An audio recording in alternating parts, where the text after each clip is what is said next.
Hey guys, it is Cracker Fruity bringing you the average guy's perspective, and today I want to talk to you about the K10, the almost infamous K10. Is it OP? Is it a laser beam? Is it worth telling your fellow battlefielders that their mother is a carpenter's delight, flat as a board and easy to nail? Needless to say, there's been a lot of talk about the K10 up in the comments section of just about any Battlefield Hardline game where there are people using the K10, that it's OP, it's unfair, and it needs to be nerfed. And on top of that, you've got YouTubers talking about it. In fact, Matimio has recently put a video up, and if you want to find out all the numbers, statistics about, I don't know, how many damage points it does in how many meters per thing, and then, you know, and then the guy with the, it can do that many, and the fast reload is 1 point whatever seconds, then I suggest you definitely go and watch that Matimio video, because it is really good. But as a representative of the average person, I don't like to get too bogged down with numbers. I like to look at it practically and go, okay, if you get it, how's it going to go? And by that, I am kind of assuming you're an average battlefielder. If you're a pro, then, you know, please link your YouTube video and tell us how it's supposed to go. But from the average person's perspective, is this gun as OP as everyone says? Well, the way I look at the K10 is it is essentially a shotgun. Now, that may sound a little bit stupid, bit daft, but honestly, if you want to pick another weapon in Battlefield Hardline that relates, that is similar to the K10, then I think you've got to look at a shotgun.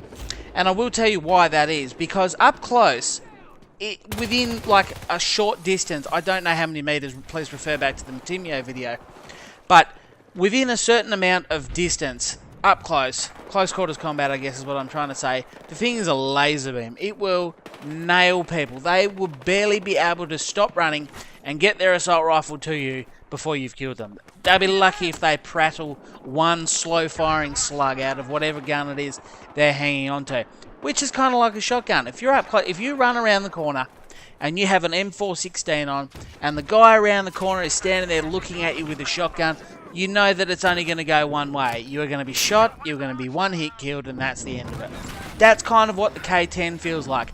If you're up close and you run around the corner, they're holding a K10 and you're not holding a K10 or a shotgun, then you're going to die. That's just how that goes. You know, providing they're also a half decent shot. But, you know, let's not go into the statistical averages of the type of player you're up against. Nonetheless, this is what I'm saying. But it's also like a shotgun in the fact that as soon as you go back to a medium range, the shotgun becomes less effective. And all of a sudden you have to get 2, sometimes 3 rounds onto a person to kill them at medium range. In fact, quite often I'd say 3 rounds. And they'd have to be fairly well aimed, and you've got to factor in loading time and that sort of thing. Well, the K10's a little bit the same. Once you get to medium range, it stops being such a laser beam, and all of a sudden other guns that are quite good at medium range are going to be able to potentially beat you in that fight. Sure, if you're good enough to snap around, put them all in their head and they don't do the same to you, then that's the case. But if you're an average gamer like myself, then I often aim for the chest. I know I should be aiming for the head, and I'll try and convince myself. The problem is when you aim for the head, too many bullets don't hit them. If you aim for the chest, it's the largest target. If it recoils up, then you're going to hit them in the head. If it recoils side to side, then you're going to still be hitting them in the chest. So for me, it's the safe option. It's often where I find myself aiming. And all of a sudden, other rifles start to come into it. In terms of long range, forget about it. The K10 is completely useless. It's like a shotgun. It's completely useless. So, is it OP? Probably in close quarters, it is a little bit OP, given that everyone can already go and grab a shotgun. But then, you kind of think, well, if the K10 is OP, then the shotgun is OP, if you're kind of catching what I'm kicking. Should you buy the K10? Yes, you should.